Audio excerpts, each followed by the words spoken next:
आपण सगळेच ना कधीतरी या एका ओळखीच्या गोष्टीतून जातो.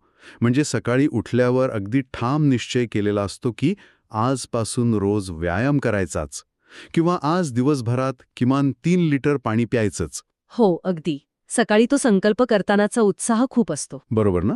पण मग जसजशी संध्याकाळ होते, दिवस संपायला आलेला असतो, तेव्हा अचानक लक्षात येतं की व्यायामाचा विचार तर केव्हाच मागे पडलाय आणि पाणी ते तर फक्त 1-2 ग्लास पोटात गेलेलं असतं. आणि मग आपण लगेच स्वतःला दोष द्यायला लागतो. अगदी. तेच. आपण स्वतःच्या इच्छाशक्तीला नावे ठेवतो. आपल्याला वाटतं की आपल्यातच काहीतरी कमतरता आहे. आपला निग्रह कमी पडतोय. पण मला सांगा, ही खरंच इच्छाशक्तीची अडचण असते का? हा एक बघायला गेलं तर अत्यंत महत्वाचा आणि मूलभूत प्रश्न आहे. आपण नेहमी स्वतःच्या प्रेरणा किंवा आंतरिक शक्तीला जबाबदार धरतो. पण जेव्हा मानवी वर्तनाचा वैज्ञानिक दृष्टिकोनातून अभ्यास केला जातो ना, तेव्हा सत्य थोडं वेगळं आणि खूप जास्त दिलासा देणारं असतं. अच्छा? म्हणजे नक्की काय? एक गोष्ट प्रकर्षाने जाणवते ती म्हणजे आपल्या सवयी ह्या आपल्या इच्छाशक्तीपेक्षा ना आपल्या सभोवतालच्या परिस्थितीवर जास्त अवलंबून असतात. इच्छाशक्ती ही काय म्हणता येईल, एका मोबाईलच्या बॅटरीसारखी असते. म्हणजे ती वापरून वापरून संपते. अगदी बरोबर. जसजसा दिवस पुढे जातो आणि आपण निर्णय घेत जातो तसतशी ती बॅटरी कमी होत जाते आणि संध्याकाळपर्यंत ती जवळपास संपलेली असते. त्यामुळे फक्त इच्छाशक्तीच्या भरोशावर नवीन सवय लावणं हा थोडा चुकीचाच दृष्टिकोन आहे. आणि म्हणूनच आजच्या या सखोल चर्चेचा उद्देश खूप रंजक आहे.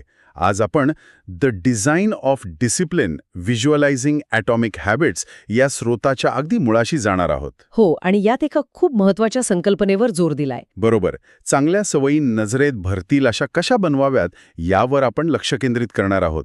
आज आपण या माहितीच्या आधारे हे समजून घेणार आहोत की सवयी कशा काम करतात आणि त्यामागे खरं विज्ञान काय आहे. आणि मला वाटतं ही सखोल चर्चा खूप महत्वाची आहे, कारण ती आपला मानवी वर्तनाकडे बघण्याचा दृष्टिकोन मुळापासून बदलू शकते. आपण वर्षानुवर्ष स्वतःला दोष देत आलोय. हो ना, मी तर खूपदा दिलाय स्वतःला दोष. आपण सगळेच देतो. पण या स्रोतानं एक साधा पण अत्यंत प्रभावशाली विचार मांडलाय, जे दिसत नाही ते होत नाही. जे दिसत नाही ते होत नाही. क्या बात है. हो, हा एकच विचार खूप काही बदलू शकतो. खरी अडचण आपल्या आंतरिक शक्तीत नसते, ती आपल्या आजूबाजूच्या रचनेत असते. हे तत्व समजलं की सवयींकडे अधिक तार्किक दृष्टिकोनातून पाहता येतं. ठीक आहे, हे जरा नीट समजून घेऊया. आपण ठरवलेल्या गोष्टी का पूर्ण करत नाही यावरून आपण सभोवतालच्या परिस्थितीकडे वळतोय. स्रोतामध्ये एक अतिशय साधं पण डोळे उघडणारं उदाहरण दिलंय. ते स्वयंपाकघरातलं. हो तेच. समजा ओट्यावर खाऊचा डबा समोरच ठेवलाय, तर तो उघडून त्यातले पदार्थ खाल्ले जाण्याची शक्यता खूप जास्त असते. भूक नसली तरी हात तिथे जातोच. अगदीच. पण तेच जर एखादं छानसं वाचायचं पुस्तक कपाटात कुठेतरी आत लपवून ठेवलं असेल तर ते वाचण्याची सवय आपोआप कमी होते. हे असं का होतं? फक्त इच्छाशक्तीवर विसंबून राहणं म्हणजे पाण्याच्या प्रवाहाविरुद्ध पोहण्यासारखं आहे का? अगदी तसंच आहे. आणि यामागे मानवी मेंदूची एक रंजक कार्यपद्धती दडलेली आहे. जर आपण हे एका मोठ्या चित्राशी जोडून पाहिलं ना, तर मानवी मेंदू हा ऊर्जेची बचत करण्यासाठी बनलेला असतो. म्हणजे तो शक्य तितकं काम टाळतो. हो, आणि माणूस प्रामुख्याने दृष्टीवर अवलंबून असणारा प्राणी आहे. मेंदूला मिळणाऱ्या सर्व माहितीपैकी सर्वाधिक माहिती डोळ्यांमार्फत येते. समोर एखादा पदार्थ दिसला की मेंदूला एक स्पष्ट संकेत मिळतो. आणि मग जुन्या आठवणींना उजाळा मिळतो. अगदी बरोबर. आणि खाण्याची इच्छा निर्माण होते. ही एक पूर्णपणे स्वयंचलित प्रक्रिया असते. पण मला इथे एक प्रश्न विचारायचा आहे. हे ऐकायला खूप सोपं वाटतं, पण जर एखाद्याला खरंच पुस्तक वाचायची खूप आवड असेल तर तो कपाटातून शोधून काढेल ना? फक्त समोर नाही म्हणून वाचन कसं काय थांबेल? खूप चांगला प्रश्न विचारलात. इथेच मानसिक ताण किंवा मेंदूवर पडणाऱ्या भाराचा मुद्दा येतो. मेंदू सतत सोपा मार्ग शोधत असतो. अच्छा. त्याला अतिरिक्त ऊर्जा खर्च करायची नसते. जेव्हा पुस्तक कपाटात असतं तेव्हा आधी कपाट उघडणे, मग पुस्तक शोधणे हा एक अतिरिक्त निर्णय घ्यावा लागतो. याला आपण निवडीची रचना म्हणू शकतो. तुम्ही सुपरमार्केटचं उदाहरण घ्या. हो, तिथे कसं असतं, तिथे सर्वात महागड्या किंवा जास्त नफा देणाऱ्या वस्तू नेहमी ग्राहकांच्या डोळ्यांच्या पातळीवर ठेवलेल्या असतात. अरे हो, अगदी बरोबर. आपण सहज हात टाकून त्या उचलतो. हो ना, कारण जे समोर दिसतं ते निवडणं मेंदूसाठी सर्वात सोपं असतं. सुपरमार्केटवाले ग्राहकांच्या निवडीची रचना त्यांच्या फायद्यासाठी करतात. आपण आपल्या घरात आपल्या फायद्यासाठी ही रचना करायला हवी. म्हणजे आपण नकळतपणे आपल्या आजूबाजूच्या परिस्थितीच्या बळी ठरत असतो. तर या सगळ्याचा अर्थ काय काढायचा? आपण त्या परिस्थितीवर नियंत्रण कसं मिळवू शकतो? इथूनच सभोवतालच्या परिस्थितीच्या रचनेचा मुद्दा समोर येतो. या स्रोतात एक अत्यंत महत्वाचा नियम सांगितलाय. चांगल्या सवयी दृश्य करा आणि वाईट सवयी अदृश्य करा. दृश्य आणि अदृश्य. हो. आपण परिस्थितीचे बळी होण्याऐवजी तिचे शिल्पकार बनलं पाहिजे. त्यात गिटार शिकण्याचे खूप भारी उदाहरण दिलंय. ते गिटार कव्हरमध्ये ठेवण्याचं ना? हो, समजा तुम्हाला गिटार शिकायची आहे आणि ती गिटार अतिशय सुरक्षितपणे कव्हरमध्ये बंद करून अडगळीत ठेवली तर काय होईल? तिचा सराव कधीच होणार नाही, कारण ती दिसतच नाहीये आणि ती बाहेर काढणं हे एक मोठं काम वाटतं. अगदी बरोबर. आणि ती बाहेर काढण्यासाठी जे थोडेफार कष्ट लागतात ना, ज्याला आपण कृतीतील अडथळा किंवा घर्षण म्हणू शकतो, ते कष्ट मेंदूला नको असतात. घर्षण कमी करणं महत्वाचं आहे. हो. त्यामुळे जर सराव करायचा असेल तर ती गिटार नेहमी नजरेसमोर अगदी बैठकीच्या खोलीत मध्यभागी राहील अशी ठेवणं आवश्यक आहे. तर मग हे दैनंदिन जीवनात कसं लागू करायचं? मघाशी आपण पाणी पिण्याचं उदाहरण घेतलं. जास्त पाणी पिण्याची सवय लावायची असेल तर केवळ मनात ठरवून उपयोग नाही. नक्कीच नाही. त्यासाठी पाण्याची एक भरलेली बाटली नेहमी कामाच्या टेबलवर ठेवावी लागेल. अगदी बरोबर. आणि अभ्यासाच्या बाबतीतही हेच लागू पडतं. रोज अभ्यासाची सवय लावायची असेल तर त्यावेळी पुस्तक शोधत बसण्यापेक्षा आदल्या रात्रीच ती टेबलवर उघडून तयार ठेवणं जास्त परिणामकारक ठरतं. म्हणजे दुसऱ्या दिवशी कामाला बसताना अडथळा जवळपास 0 होतो. अगदी 0. परिस्थिती तुम्हाला योग्य दिशा दाखवते. पण वाईट सवयी थांबवण्यासाठी काय? स्रोतामध्ये वाईट सवयी अदृश्य करण्यावर भर दिलाय. म्हणजे मोबाईलमध्ये वेळ वाया घालवण्याची सवय मोडायची असेल तर तो फोन दुसऱ्या खोलीत नेऊन ठेवणं. पण माझा तोच प्रश्न, फोन दुसऱ्या खोलीत आहे हे मेंदूला माहीत असतंच ना, मग लपवून खरंच फायदा होतो का? हो, नक्कीच फायदा होतो. कारण आपण तिथे तो कृतीतील अडथळा निर्माण करतो. जेव्हा फोन समोर असतो तेव्हा तो उचलणं ही स्वयंचलित क्रिया असते. आपण विचारही करत नाही, हात आपोआप जातो.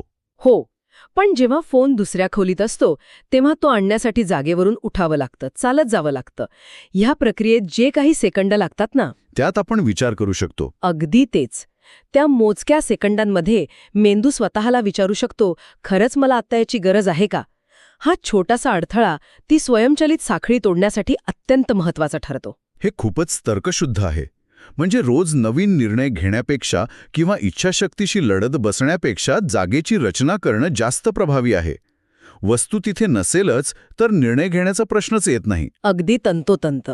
भौतिक वस्तूंमध्ये बदल करणं हे या प्रक्रियेतील पहिलं पाऊल आहे. पण इथेच हा विषय खऱ्या अर्थाने रंजक होतो. भौतिक वस्तूंमध्ये बदल करणं ठीक आहे, पण नवीन सवयी रोजच्या दिनचर्येत कशा बसवायच्या? कारण सर्वांचीच आधीच खूप कामं असतात.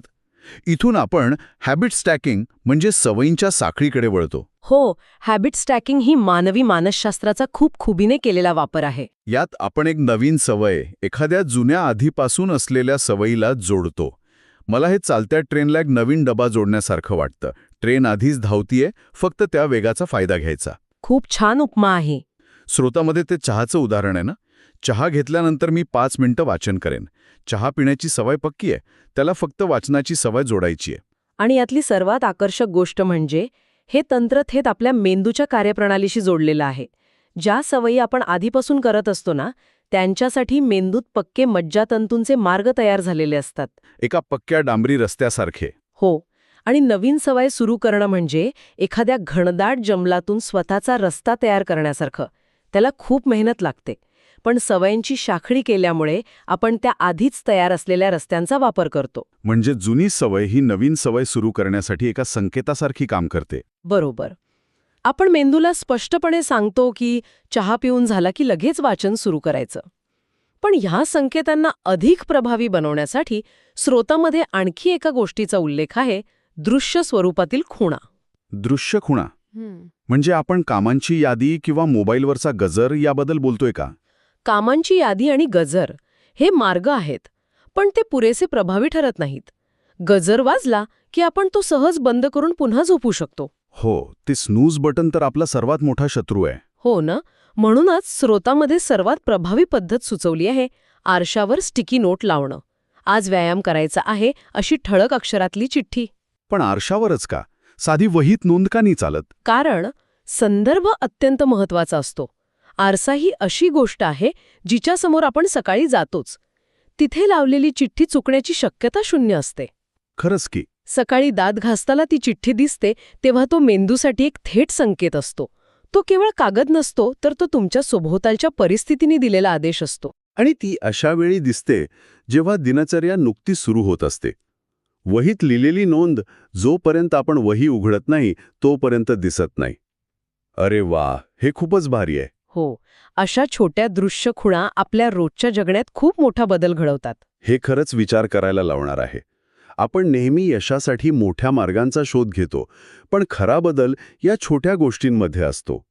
म्हणजे आपण या संपूर्ण चर्चेचा जर एक गोषवारा द्यायचा झाला तर सवयी बदलण्यासाठी इच्छाशक्तीशी लढण्यापेक्षा परिस्थितीची रचना महत्वाची आहे. हो, स्वतःला दोष देणं थांबवा आणि आजूबाजूला नजर टाका.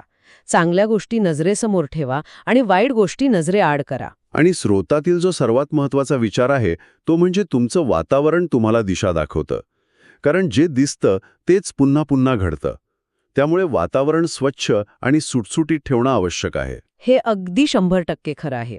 आणि या सखोल चर्चेचा शेवट करताना मला एका नव्या दृष्टिकोनाकडे लक्ष वेधायचं आहे. हो, सांगा ना. आपण आतापर्यंत घरातील भौतिक परिस्थितीबद्दल खूप चर्चा केली, हो. पण सध्या माणूस एका वेगळ्या जगात जास्त वेळ घालवतो.